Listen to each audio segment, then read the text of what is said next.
ಸ್ನೇಹಿತರೆ, ಎಷ್ಟೋ ಸಲ ನಮಗಿರುವಂತಹ ಹ್ಯಾಬಿಟ್ಸ್ ಅಥವಾ ನಮಗಿರುವಂತಹ ಅಭ್ಯಾಸಗಳನ್ನು ನಾವು ಸರಿಯಾಗಿ ಪಾಲನೆ ಮಾಡ್ತಾ ಇದ್ದೀವ ಅಥವಾ ನನಗಿರುವಂತಹ ಹ್ಯಾಬಿಟ್ಸ್ ಸರಿನಾ ತಪ್ಪಾ ಅನ್ನೋದನ್ನ ನಾವು ತುಂಬ ಗಾಢವಾಗಿ ಯೋಚನೆ ಮಾಡೋದಕ್ಕೆ ಹೋಗೋದಿಲ್ಲ. ಆಗ ಹ್ಯಾಬಿಟ್ಸ್ ಅಂದ ತಕ್ಷಣ ತುಂಬ ಜನ ತಿಳ್ಕೊಳ್ಳೋದೇನೆಂದರೆ ಸ್ಮೋಕ್ ಮಾಡುವಂಥದ್ದಿರ್ಬೋದು ಅಥವಾ ಏನೋ ಒಂದು ಬ್ಯಾಡ್ ಹ್ಯಾಬಿಟ್ಸು ಅದು ಮಾತ್ರ ಹ್ಯಾಬಿಟ್ಸ್ ಥರ ಬರುತ್ತೆ ಅಷ್ಟೇ, ಅದು ಮಾತ್ರ ನಮ್ಮ ಲೈಫಲ್ಲಿ ಇಂಪ್ಯಾಕ್ಟ್ ಆಗುತ್ತೆ. ಬೇರೆ ನಾರ್ಮಲಲ್ಲಿ ನಮ್ಮ ರೂಟೀನ್ ಏನಿರುತ್ತೆ ಅಲ್ವಾ, ಅದು ಯಾವುದೂ ಕೂಡ ಅಷ್ಟೇನು ಇಂಪ್ಯಾಕ್ಟ್ ಆಗಲ್ಲ ನೆಗೆಟಿವ್ ಆಗಿ ಅಂತ ತಿಳ್ಕೊಂಡಿರ್ತೀವಿ. ಬಟ್ ಗೊತ್ತಿಲ್ಲದೇನೋ ನಾವು ಕೂಡ ಒಂದು ಪಾತಾಳಕ್ಕೆ ಬಿದ್ದಿರ್ತೀವಿ ಅಂತಲೇ ಹೇಳ್ಬೋದು. ಅದು ನಮಗೆ ತಿಳುವಳಿಕೆ ಬರೋ ಅಷ್ಟರಲ್ಲಿ ನಮ್ಮ ಲೈಫ್ ತುಂಬ ದಿನ ಮುಂದೆ ಬಂದುಬಿಟ್ಟಿರುತ್ತೆ. ಹಾಗೆ ಹಿಂದಿನ ದಿನಗಳ ಬಗ್ಗೆ ಆಮೇಲೆ ನಮಗೆ ರಿಗ್ರೆಟ್ ಫೀಲ್ ಆಗೋಕ್ಕೆ ಕಾಡುತ್ತೆ. ಹಾಗಾಗಿ ಇವತ್ತಿನ ವಿಡಿಯೋದಲ್ಲಿ ನಾವು ನಮ್ಮ ರೂಟೀನಲ್ಲಿ ಹ್ಯಾಬಿಟ್ಸ್ನ ಯಾವ ಥರ ಬಿಲ್ಡ್ ಮಾಡ್ಕೋಬೇಕು, ಹಾಗೆಯೇ ಬಿಲ್ಡ್ ಮಾಡುವಂತಹ ಗುಡ್ ಹ್ಯಾಬಿಟ್ಸಿಂದ ನಮಗೇನೆಲ್ಲ ಬೆನಿಫಿಟ್ಗಳು ಸಿಗ್ಬೋದು ಅನ್ನೋದ್ರ ಬಗ್ಗೆ ಮಾತಾಡೋಣ ಬನ್ನಿ. ಸೊ ವೆಲ್ಕಮ್ ಬ್ಯಾಕ್ ಟು ಮತ್ತೊಂದು ವ್ಲಾಗ್ ಸ್ನೇಹಿತರೆ. ಸೊ ಇವತ್ತಿನ ವಿಡಿಯೋ ಇಷ್ಟ ಆದರೆ ಲೈಕ್ ಮಾಡಿ, ಹಾಗೆ ರ್ಯಾಂಡಮ್ ರೂಟೀನ್ ಜೊತೆ ನಿಮ್ಮ ಹತ್ರ ಕೆಲವೊಂದಷ್ಟು ಯೂಸ್ಫುಲ್ ಟಿಪ್ಸ್ಗಳನ್ನ ಶೇರ್ ಮಾಡ್ತಿದ್ದೀನಿ. ಪ್ಲೀಸ್ ವಿಡಿಯೋ ಎಂಡ್ವರೆಗೂ ನೋಡಿ, ಇಷ್ಟ ಆದರೆ ಲೈಕ್ ಮಾಡಿ, ಹಾಗೆ ಚಾನೆಲ್ ಸಬ್ಸ್ಕ್ರೈಬ್ ಮಾಡ್ಕೊಳ್ಳೋದನ್ನು ಮರಿಬೇಡಿ ಸ್ನೇಹಿತರೆ. ಸೊ ನಾನು ನಿಮ್ಗೆ ಆವಾಗಲೇ ಹೇಳಿದೆ ಹ್ಯಾಬಿಟ್ಸ್ ಅನ್ನೋದು ಯಾಕೆ ಇಂಪಾರ್ಟೆಂಟ್ ಅಂತ. ನೋಡಿ, ನಮ್ಮ ಬ್ರೈನಲ್ಲಿ ಸಬ್ಕಾನ್ಷಿಯಸ್ ಮೈಂಡ್ ಅನ್ನೋದೊಂದು ಇರುತ್ತೆ, ಓಕೆನಾ. ಸೊ ಅದರಲ್ಲಿ ನೀವೇನು ಸ್ಟೋರ್ ಮಾಡ್ತೀರಾ ಅಲ್ವಾ, ಅದು ರಿಪೀಟೆಡ್ಲಿ ಬರ್ತಾ ಇದ್ದಾಗ, ಅಂದರೆ ನೀವು ರಿಪೀಟೆಡ್ಲಿ ಸ್ಟೋರ್ ಮಾಡ್ತಾ ಹೋದಾಗ ಅದು ನಿಮಗೆ ಒಂದು ಹ್ಯಾಬಿಟ್ ಥರ, ಅಥವಾ ನೀವು ಡೈಲಿ ಅದನ್ನು ಮಾಡಬೇಕು ಅಂತ ಹೇಳಿ ಇವಾಗ ನಿಮ್ಗೆ ಆಸೆ ಆಗುತ್ತೆ. ಫಾರ್ ಎಕ್ಸಾಂಪಲ್, ಇವಾಗ ನಿಮ್ಮ ಮನೆ ಹತ್ರ ಎಲ್ಲ ಒಂದು ಚಾಟ್ ಸೆಂಟರ್ ಓಪನ್ ಆಗಿರುತ್ತೆ ಅಂತ ಅಂದ್ಕೊಳ್ಳಿ. ಒಂದು ಸಲ ಹೋಗಿ ಅಲ್ಲಿ ಟೇಸ್ಟ್ ಮಾಡಿ ಬಂದಿರ್ತೀರ, ಸರಿನಾ. ಒಂದು 2ರಿಂದ 3 ಐಟಮ್ಸ್ನ ಟ್ರೈ ಮಾಡಿರ್ತೀರ. ಅದರಲ್ಲಿ ಯಾವುದೋ ಒಂದು ರೆಸಿಪಿ ನಿಮಗೆ ಅವ್ರು ಮಾಡುವಂಥದ್ದು ತುಂಬಾ ಇಷ್ಟ ಆಗಿಬಿಟ್ಟಿರುತ್ತೆ. ಸೊ ನೆಕ್ಸ್ಟ್ ಟೈಮ್ ನಿಮಗೆ ಏನಾದ್ರು ತಿನ್ನಬೇಕು ಅಂತ ಅನ್ನಿಸ್ದಾಗ ಆ ಪರ್ಟಿಕ್ಯುಲರ್ ರೆಸಿಪಿ ನೆನಪಾಗಿದ್ದ ತಕ್ಷಣ ಆ ಶಾಪ್ ನಿಮಗೆ ನೆನಪಾಗುತ್ತೆ, ಅಲ್ಲೋಗಿ ತಿಂದು ಬರ್ತೀರಾ. ಅದೇನೋ ಒಂಥರ ನಿಮಗೆ ಸ್ಯಾಟಿಸ್ಫ್ಯಾಕ್ಷನ್ ಸಿಗುತ್ತೆ, ಓಕೆನಾ. ಸೊ ಇದೇ ಥರ ನಮ್ಮ ಹ್ಯಾಬಿಟ್ಸ್ ಕೂಡ. ಹ್ಯಾಬಿಟ್ಸ್ ಅಂದ ತಕ್ಷಣ ನಾವು ತುಂಬ ಜನ ಅಂದ್ಕೊಳ್ಳೋದು ಡ್ರಿಂಕ್ಸ್ ಮಾಡೋದು ಅಥವಾ ಸ್ಮೋಕ್ ಮಾಡೋದು ಇದೇ ಒಂದು ಹ್ಯಾಬಿಟ್ಸ್ ಅಷ್ಟೇ, ಬ್ಯಾಡ್ ಹ್ಯಾಬಿಟ್ಸ್ ಅಂತ ಇಲ್ಲ.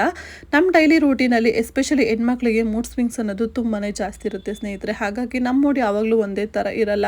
ಸೊ ಅದನ್ನು ನಾವು ಕರೆಕ್ಟಾಗಿ ಇಟ್ಕೋಬೇಕಾಗಿರೋದು ನಮ್ಮ ರೆಸ್ಪಾನ್ಸಿಬಿಲಿಟಿ. ಹಾಗೆ ನಮ್ಮ ಕೈಯಿಂದ ಮಾತ್ರ ಸಾಧ್ಯ. ಬೇರೆ ಯಾರೋ ನಮ್ಮನ್ನ ಮೋಟಿವೇಟ್ ಮಾಡಬೇಕು ಅಂತ ಅಂದ್ಕೊಳ್ಳೋದು ಖಂಡಿತ ತಪ್ಪಾಗುತ್ತೆ.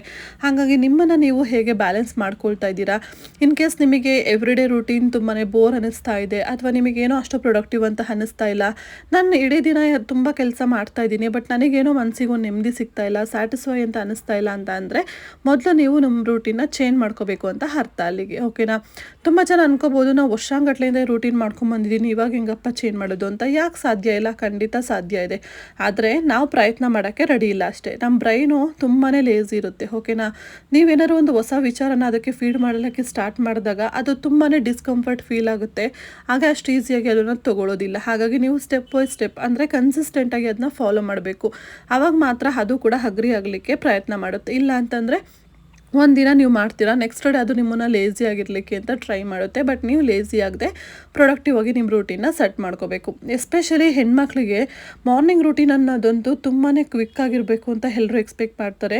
ಬಟ್ ಒಂದು 5ರಿಂದ 10 ನಿಮಿಷ ಪಾಸ್ ತೊಗೊಂಡು ನಿಮಗೆ ಒಂದು ಸೆಲ್ಫ್ ಟೈಮ್ ಅನ್ನೋದನ್ನ ತೊಗೊಳ್ಳಿ ಸ್ನೇಹಿತರೆ. ಹಾಗಾಗಿ ಮೊದಲನೇ ಹ್ಯಾಬಿಟ್ ನೀವು ಬಿಲ್ಡ್ ಮಾಡಬೇಕಾಗಿರೋದಂದರೆ ಸೆಲ್ಫ್ ಕೇರ್, ಓಕೆನಾ. ಹಾಗಂತ ಹೇಳಿದರೆ ನಾವು ಫ್ಯಾಮಿಲಿ ಕೇರ್ ಮಾಡಬಾರ್ದಾ ಅಂತ ನೀವು ಕೇಳ್ಬೋದು. ಇಲ್ಲ ಸ್ನೇಹಿತರೆ, ಖಂಡಿತ ಮಾಡಬೇಕು. ಬಟ್ ಫಸ್ಟ್ ಇಂಪಾರ್ಟೆಂಟ್ ಯಾವತ್ತೂ ಕೂಡ ನಿಮಗೆ ನೀವಾಗಿರಬೇಕು, ಅದನ್ನು ನೆನ್ಪಿಟ್ಕೊಳ್ಳಿ. ಮೊದಲನೇದಾಗಿ ಸೆಲ್ಫ್ ಕೇರ್ ಅಂದ ತಕ್ಷಣ ಏನೋ ಮೇಕಪ್ ಮಾಡಬೇಕು, ಸ್ಕಿನ್ ಕೇರ್ ಅಂತಲೇ ಅಲ್ಲ. ಒಂದು ಕುತ್ಕೊಂಡು ಒಂದು ಲೋಟ ಬಿಸಿನೀರು ಕುಡಿಯೋದಿರ್ಬೋದು, ಅಥವಾ ನಿಮಗೆ ಮಾರ್ನಿಂಗ್ ಏನಾದ್ರು ಹೆಲ್ತಿ ಡ್ರಿಂಕ್ ಕುಡಿಯುವಂತಹ ಅಭ್ಯಾಸ ಇದ್ದರೆ ಅದನ್ನು ಅಭ್ಯಾಸ ಮಾಡ್ಕೊಳ್ಳಿ. ಅದನ್ನು ಒಂದು 10 ನಿಮಿಷ ಕೂತ್ಕೊಂಡು ನಿಮಗೆ ಮೈಂಡಲ್ಲಿ ಒಂದು 5 ನಿಮಿಷ ಮೆಡಿಟೇಷನ್ ಮಾಡಬೇಕನ್ಸಿದ್ರೆ ಮಾಡಿದೆ. ಇಲ್ಲ ನಿಮಗೇನೋ ಯೋಚನೆ ಬರ್ತಿರುತ್ತೆ, ಆ ಯೋಚನೆ ಬಗ್ಗೆ ಒಂದು 5 ನಿಮಿಷ ಯೋಚನೆ ಮಾಡಿ, ಅದು ಪಾಸಿಟಿವ್ ಆಗಿರಲಿ ಆದಷ್ಟು, ಓಕೆನಾ. ಸೊ ಮೊದಲಿಗೆ ಬರೋದಾರೆ ಸೆಲ್ಫ್ ಕೇರ್. ಇನ್ನು ನೆಕ್ಸ್ಟ್ ಬರೋದಾದ್ರೆ ಹ್ಯಾಬಿಟ್ಸಲ್ಲಿ ಆದಷ್ಟು ನಿಮ್ಮ ಕಿಚನನ್ನು ಆದಷ್ಟು ಕ್ಲೀನಾಗಿ ಇಟ್ಕೊಂಡು, ಹಾಗೆ ಮೀಲ್ ಪ್ರೆಪ್ ಬಗ್ಗೆ ದಯವಿಟ್ಟು ಪ್ಲ್ಯಾನ್ ಮಾಡ್ಕೊಳ್ಳಿ ಸ್ನೇಹಿತರೆ. ನಾನು ಇದ್ರ ಬಗ್ಗೆ ಆಲ್ರೆಡಿ ವಿಡಿಯೋ ಕೂಡ ಶೇರ್ ಮಾಡಿದ್ದೀನಿ, ನೋಡಿಲ್ಲ ಅಂದರೆ ಒಂದು ಸಲ ನೋಡ್ಕೊಂಬನ್ನಿ. ಸೊ ಯಾಕಂದರೆ ಹೆಣ್ಮಕ್ಳಿಗೆ ಟೆನ್ಷನ್ ಬರೋದೇ ಮೊದಲು ಅಡುಗೆ ಮನೆ ಕೆಲಸಗಳಿಂದ. ಹಾಗಾಗಿ ಅದನ್ನು ಬಿಲ್ಡಪ್ ಮಾಡೋದಿರ್ಬೋದು.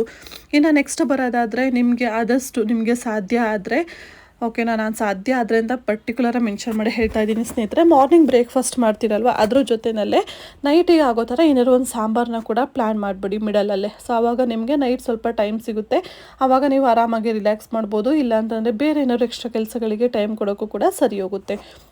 ಇನ್ನು ನೆಕ್ಸ್ಟ್ ಒನ್ ಬರೋದಾದ್ರೆ ನಿಮ್ಮ ಪ್ಯಾಷನ್ ಬಗ್ಗೆ ಕಾನ್ಸಂಟ್ರೇಟ್ ಮಾಡುವಂಥದ್ದು. ಹೌದು, ತುಂಬ ಜನ ಹೆಣ್ಮಕ್ಳು ಮದುವೆ ಆಗಿದೆ, ಮಕ್ಕಳಿದೆ, ನಮಗೇನು ಪ್ಯಾಷನ್ ಇರುತ್ತೆ ಅಂತ ಅಂದ್ಕೊಂಡು ಅಥವಾ ಸೋಷಿಯಲ್ ಮೀಡಿಯಾದಲ್ಲಿ ಯಾರನ್ನೋ ನೋಡಿ ಅವ್ರ ಲೈಫ್ ಏನು ಬಿಡು ಆರಾಮಾಗಿದೆ, ಸೋಷಿಯಲ್ ಮೀಡಿಯಾದಲ್ಲಿ ವೀಡಿಯೋ ಮಾಡ್ಕೊಂಡು ಇರ್ತಾರೆ, ನಮ್ಮದೇಳು ಬರೀ ಗಂಡ ಮನೆ ಮಕ್ಕಳು ಅಡುಗೆ ಮಾಡು ಇದೇ ಆಯಿತು ಅಂತ ಅಂದ್ಕೊಂಡಿರ್ತೀವಿ. ಖಂಡಿತ ಇಲ್ಲ.